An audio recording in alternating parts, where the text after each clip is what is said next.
नमस्कार, खबरें अभी तक देख रहे हैं आप और मैं हूं आपके साथ दीपिका जांगड़ और आप सभी का स्वागत है हमारे खास प्रोग्राम 2024 में क्या कुछ रहेगा खास।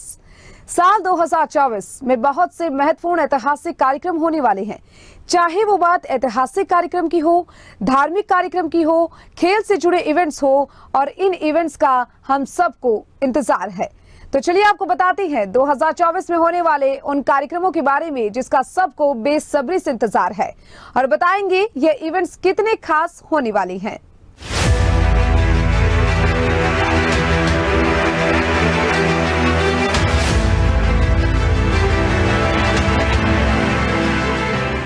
नए साल यानी 2024 में देश की जनता के सामने सबसे बड़ा सवाल यही होगा कि अगले 5 साल के लिए वो सरकार की कमान किसके हाथ में देगी। क्या पिछले 10 साल से सत्ता में काबिज बीजेपी पिछले 2 चुनावों की तरह एक बार फिर धमाकेदार जीत दर्ज कर पाएगी और अपनी हैट्रिक पूरी करेगी, या फिर कोई बड़ा बदलाव देखने को मिलेगा और फिर से देश में मिली जुली सरकारों का दौर लौटेगा। 2024 में इतिहास में सबसे बड़ा चुनावी साल है। दुनिया के सबसे बड़े लोकतंत्र में चुनाव होने जा रहे हैं। एक तरफ बीजेपी के पास पीएम मोदी का चेहरा है। भाजपा सरकारें सिर्फ नीतियां नहीं बनाती, बल्कि हर हकदार, हर लाभार्थी तक वो पहुंचे, ये भी सुनिश्चित करती है। भाजपा परफॉर्मेंस और डिलीवरी की राजनीति देश के सामने हकीकत बन करके लेकर के आई है। भारत का मतदाता जानता है कि स्वार्थ क्या है, जनहित और राष्ट्रहित क्या है। दूध का और पानी का भेद देश जानता है। जैसे तैसे जीतने के लिए हवाई बातें करना और लोभ लालच की घोषणाएं करना, ये मतदाता पसंद नहीं करता। मतदाता को उसका जीवन बेहतर करने के लिए एक स्पष्ट रोडमैप चाहिए। तो दूसरी तरफ कांग्रेस समेत दूसरी विरोधी पार्टियों का इंडिया गठबंधन चुनावी रण में उतरने के लिए तैयार है। स्टेज पे जो नेता हैं, जो पार्टीज हैं, वो हिंदुस्तान के 60% लोगों को रिप्रेजेंट करती हैं। और अगर हम एक साथ मिलके चुनाव लड़ेंगे तो बीजेपी चुनाव जीत ही नहीं सकती है। और मुझे बहुत खुशी हो रही है कि जो हमारी पार्टीज हैं, जो हमारे नेता हैं, उनके बीच में जो रैपोर है, जो फ्लेक्सिबिलिटी है, वो गहरी होती जा रही है। और मुझे लगता है कि इंडिया अलायंस बीजेपी को चुनाव में आसानी से हरा देगा। दुनिया का सबसे बड़ा लोकतंत्र कहे जाने वाले भारत में भी अगले साल यानी 2024 में चुनाव है। मार्च अप्रैल में भारत के लिए वोट डाले जा सकते हैं। साल 2024 में लोकसभा आम चुनाव के अलावा अरुणाचल प्रदेश, आंध्र प्रदेश, ओडिशा, सिक्किम में विधानसभा चुनाव होंगे। इसके अलावा अक्टूबर में महाराष्ट्र, हरियाणा और झारखंड में विधानसभा चुनाव होंगे।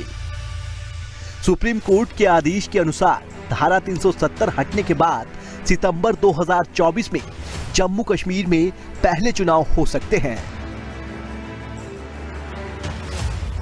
2024 सिर्फ एक साल नहीं बल्कि चुनावी साल है, जिसमें सबसे बड़ा दंगल लोकसभा चुनाव का है।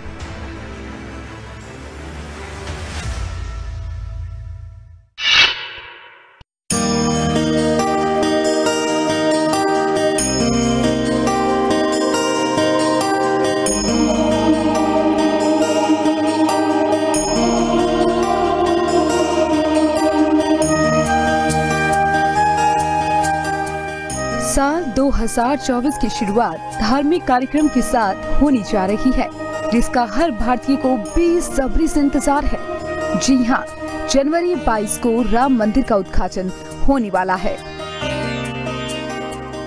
राम मंदिर जिसका हर एक भारतीय कितने सालों से बेसब्री से इंतजार कर रहा है, और अब बस इंतजार है तो 22 जनवरी का एक खास दिन, जिसका ना जाने हम कितने समय से इंतजार कर रहे हैं, ना जाने हम कब से सोच रहे हैं कि आखिर कब वो पल आएगा जब राम लला विराजमान होंगे।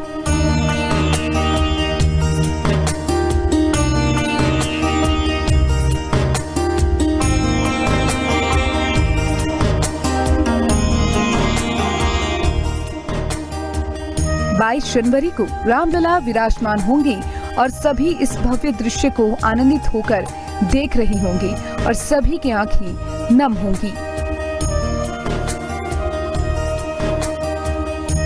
राम मंदिर उद्घाटन भारत के प्रधानमंत्री नरेंद्र मोदी पारंपरिक तौर तरीके से करेंगे। बता दें कि इस कार्यक्रम में देश भर के साधु संत शामिल होंगे। इस कार्यक्रम को भव्य तरीके से मनाया जाएगा और एक दिलचस्प बात तो इस कार्यक्रम को लेकर ये है कि ये सिर्फ भारत की नहीं, पूरी दुनिया भर में जहाँ जहाँ भी भारतीय बसे हैं वहाँ के मंदिरों में इसका लाइव प्रसारण किया जाएगा और वो सभी इस दिन के साक्षी बनने के लिए आतुर हैं।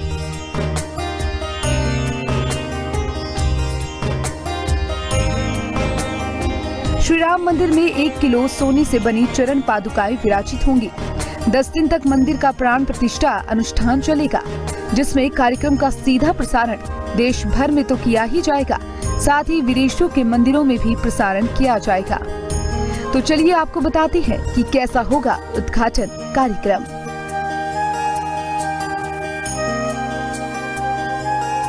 बाईस जनवरी 2024 को अयोध्या में राम मंदिर का उद्घाटन कार्यक्रम। 10 दिन तक मंदिर का प्राण प्रतिष्ठा अनुष्ठान चलेगा। कार्यक्रम का सीधा प्रसारण देश भर में किया जाएगा। राम मंदिर में सोने की पादुकाएं होंगी विराजित। कौन कौन होगा कार्यक्रम में शामिल? पीएम नरेंद्र मोदी इस कार्यक्रम में शामिल होंगे। 2000 वीआईपी आमंत्रित किए गए। 4000 से ज्यादा संत होंगे शामिल। 6 प्राचीन विद्यालयों के शंकराचार्य होंगे शामिल। 6000 विशेष मेहमान होंगे शामिल। उद्योगपति, वैज्ञानिक, अभिनेता सभी होंगे शामिल। सेना के अधिकारियों से लेकर पद्म पुरस्कारों से सम्मानित लोगों को दिया गया आमंत्रण। 125 अलग अलग संप्रदायों के धार्मिक नेता आएंगे उद्घाटन कार्यक्रम में। आरएसएस के 25 पदाधिकारी होंगे शामिल। विश्व हिंदू परिषद के 100 लोग आमंत्रित किए गए। निर्माण कार्य में लगे 10 से 15% कामगार भी रहेंगे शामिल।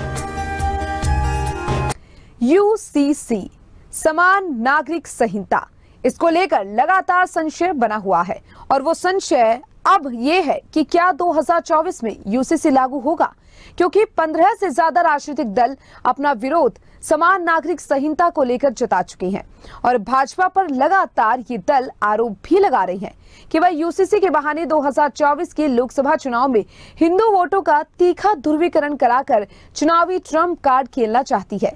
देखिए, विवाद और विरोध यूसीसी को लेकर लगातार यूं ही जारी है। विवादों के बीच अब देखना होगा कि आखिर कब तक यूनिफॉर्म सिविल कोड लागू होता है।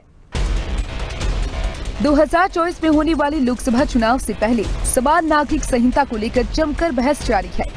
भले ही लोग इस यूनिफॉर्म सिविल कोड को लेकर ज्यादा नहीं जानते हो, लेकिन हर किसी की जुबान पर ये शब्द चढ़ने लगा है। अब बताया जा रहा है कि बीजेपी भी यही चाहती है कि 2024 तक ये मुद्दा गर्म रहे और इससे पार्टी को फायदा हो। हालांकि इसे चुनाव से पहले लागू करने का कोई विचार नहीं है। समान नागरिक संहिता पर सरकार फिलहाल आगे नहीं बढ़ना चाहती है, क्योंकि आर्टिकल 370 को खत्म करने और अयोध्या में राम मंदिर के निर्माण के बाद यूसीसी बीजेपी के वैचारिक एजेंडे में आखिरी है। ऐसे में सरकार और पार्टी सूत्रों का कहना है कि पार्टी इस मुद्दे को राजनीतिक चर्चा में आने वाले कुछ सालों तक बनाए रखेगी। यूसीसी का मुद्दा आखिर क्या है? 28 जून को मध्य प्रदेश के भोपाल में पीएम नरेंद्र मोदी ने एक रैली में यूनिफॉर्म सिविल कोड का जिक्र किया था और इसे देश में लागू करने की बात कही थी। इसके बाद से ही ये मुद्दा लगातार चर्चा में बना हुआ है। पीएम मोदी के बयान के बाद लोग मान रहे थे कि जल्द यूसीसी को देश में लागू किया जा सकता है, लेकिन ऐसा फिलहाल नहीं होने वाला है। पार्टी और तमाम बड़े अधिकारियों का कहना है कि यूसीसी को लागू करना इतना आसान नहीं है। हालांकि बीजेपी के तमाम बड़े और छोटे स्तर के नेताओं को यूसीसी पर माहौल गर्म करने की जिम्मेदारी सौंप दी गई, ऐसा सा लगता है। 2024 में यूसीसी लागू करने की बात सामने आ रही है, जहां 2023 में ये मुद्दा काफी गर्म रहा। यही वजह है कि आए दिन यूसीसी को लेकर नई बयान सामने आती हैं। हाल ही में झारखंड से बीजेपी सांसद सुनील कुमार सिंह ने एक प्राइवेट मेंबर बिल पेश किया, जिसमें पूरे देश में समान नागरिक संहिता लागू करने के लिए कानून बनाने का जिक्र किया गया था। साल 2023 में भारत ने कई सफल मिशन लॉन्च किए थे। इसरो ने साल 2023 में 7 सफल मिशन लॉन्च किए। अब अगले साल यानी 2024 में भी इसरो कई बड़े मिशन लॉन्च करने वाला है। अब नए साल यानी साल 2024 में इसरो कई बड़े मिशन लॉन्च करने की तैयारी में है। नए साल की पहली तिमाही में इसरो 3 मिशन लॉन्च करने की प्लानिंग कर रहा है।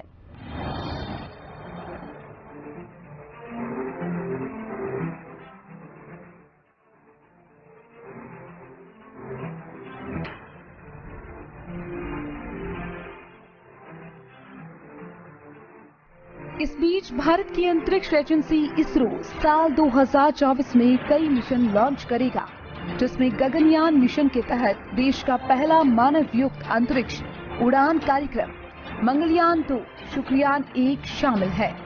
मंगलयान मिशन के तहत मंगल ग्रह की जानकारी जुटाई जाएगी। वहीं शुक्र ग्रह पर रिसर्च के लिए शुक्रयान 1 की लॉन्चिंग की जाएगी। साल 2024 इसरो के लिए बड़ा साल साबित होने वाला है। इस साल दुनिया की निगाहें इसरो के कई बड़े अभियानों पर होगी, जिनमें गगनयान अभियान के 2 चरणों के अलावा इसरो नासा के संयुक्त अभियान निसार का प्रक्षेपण शामिल होगा, जहां इनसैट 3TS और एक्सरे पोलरोमीटर सैटेलाइट इसरो की क्षमता को बढ़ाने का काम करेंगे। मंगलयान 2 और शुक्रयान 1 के प्रक्षेपण का भी बेसब्री से इंतजार रहेगा। इसरो की 6 बड़े mission. NASA ISRO synthetic aperture radar यानी निसार अभियान 2024 का बड़ा अभियान है। जनवरी 2024 में प्रक्षेपित किया जाएगा सैटेलाइट। रिमोट सेंसिंग के जरिए पृथ्वी की प्राकृतिक प्रक्रियाओं का अवलोकन करेगा सैटेलाइट। $1.5 अरब के इस अभियान के जरिए भूकंप, भूस्खलन, सुनामी जैसी प्राकृतिक आपदाओं की जानकारी हासिल की जा सकेगी। ISRO pulsar, black hole, X-ray, वेजो एक्टिव गैलेक्टिक न्यूक्लियाई और सुपरनोवा अवशेषों का अध्ययन करेगा। एक्सरे पोलरोमीटर सैटेलाइट एक्सपोसेट अभियान भेजा जाएगा। इसरो अपने आप में कई अचीवमेंट्स अपने नाम कर चुका है, जिसमें इसरो का एक और मिशन गगनयान भी इसमें शामिल है। जी हां, बिल्कुल सही सुना आपने, जो अपने आप में ये मिशन काफी खास माना जाता है। भारतीय अंतरिक्ष अनुसंधान संगठन श्रीहरिकोटा परीक्षण रेंज से गगनयान मिशन के व्हीकल टेस्ट फ्लाइट TVD-1 का पहला परीक्षण किया है।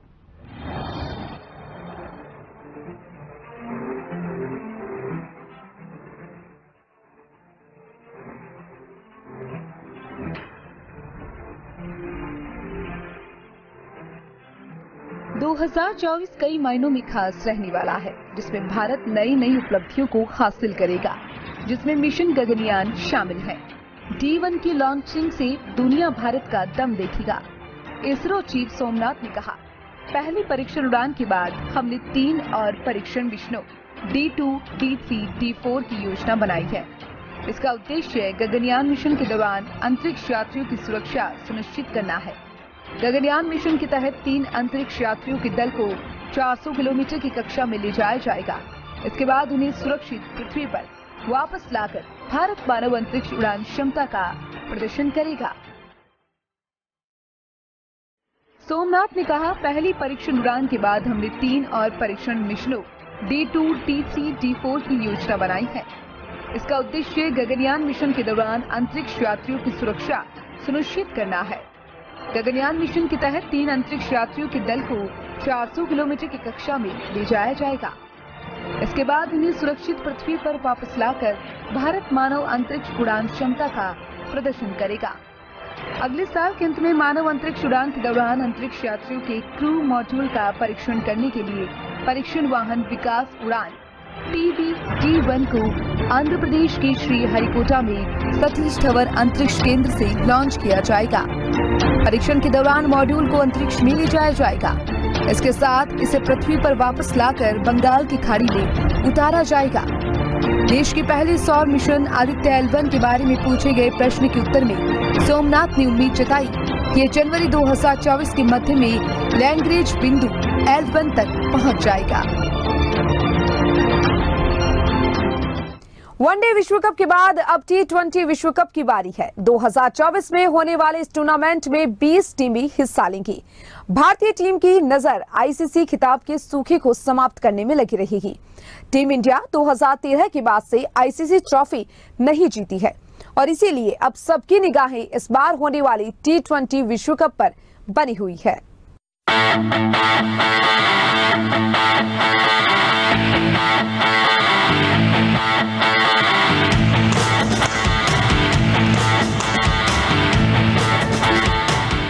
भारत और साउथ अफ्रीका के बीच 2 टेस्ट मैचों की सीरीज शुरू हो गई है। सीरीज का पहला मैच सेंचुरियन के सुपर स्पोर्ट पार्क में खेला गया और इस सीरीज में टीम इंडिया की कमान रोहित शर्मा के हाथों में है। वनडे वर्ल्ड कप 2023 के बाद वह पहली बार एक्शन में नजर आए।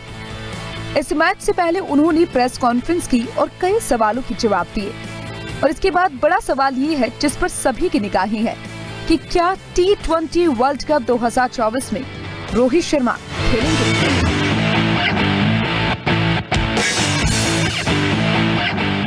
T20 वर्ल्ड कप 2024 का आयोजन वेस्ट इंडीज और यूएस में किया जाएगा। इस टूर्नामेंट में कुल 20 टीमें हिस्सा लेंगी। इस मेगा इवेंट की तैयारियां सभी टीमों ने अभी से ही शुरू कर दी है, लेकिन इस टूर्नामेंट में रोहित शर्मा खेलेंगे या नहीं, ये अभी तक साफ नहीं हो सका। इस बीच प्रेस कॉन्फ्रेंस के दौरान जब उनसे एक पत्रकार ने T20 वर्ल्ड कप 2024 को लेकर सवाल पूछा तो उन्होंने इसका जवाब काफी मजाकिया अंदाज में दिया।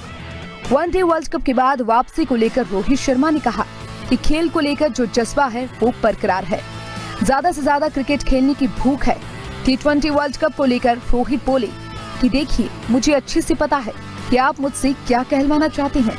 आपको वो जवाब मिलेगा, बहुत जल्द मिलेगा, जिसकी आपको तलाश है।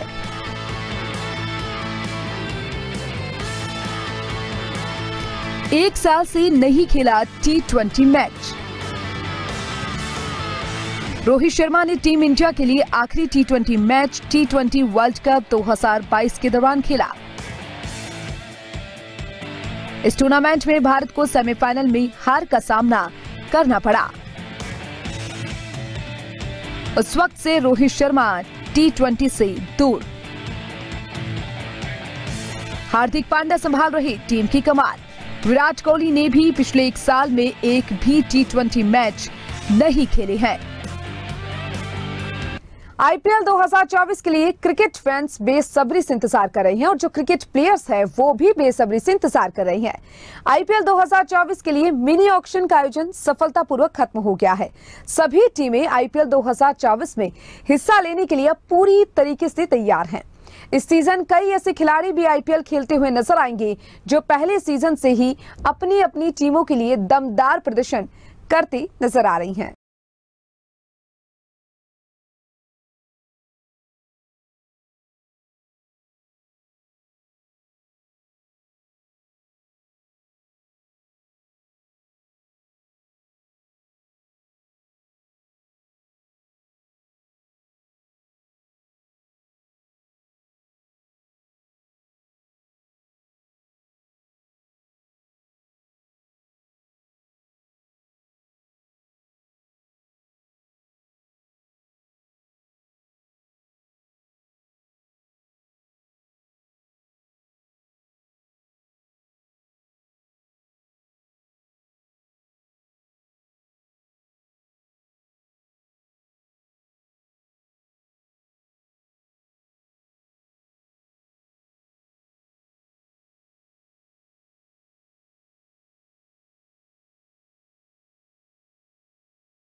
ऑक्शन में 300 से ज्यादा खिलाड़ियों की किस्मत दांव पर रही। 10 टीमों ने कुल 72 खिलाड़ी खरीदे। ऑस्ट्रेलिया के 30 गेंदबाज मिशेल स्टार्क ऑक्शन के सबसे महंगे खिलाड़ी रहे। कोलकाता नाइट राइडर्स ने 24 करोड़ 75 लाख में मिशेल स्टार्क को खरीदा।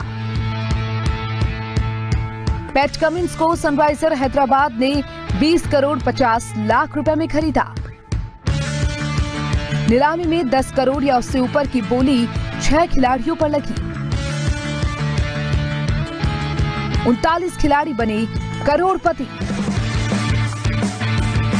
भारत की ओर से हर्षल पटेल ऑक्शन में सबसे महंगे बिके। पंजाब किंग ने 11 करोड़ 75 लाख में हर्षल पटेल को खरीदा। समीर रिजवीज नीलामी के सबसे महंगे अनकैप्ड प्लेयर रहे। चेन्नई सुपर किंग्स ने 8 करोड़ 40 लाख में खरीदा। 2023 ने बहुत सी अचीवमेंट्स अपने नाम की। साल 2024 में भी भारत पूरी तरह से तैयार है।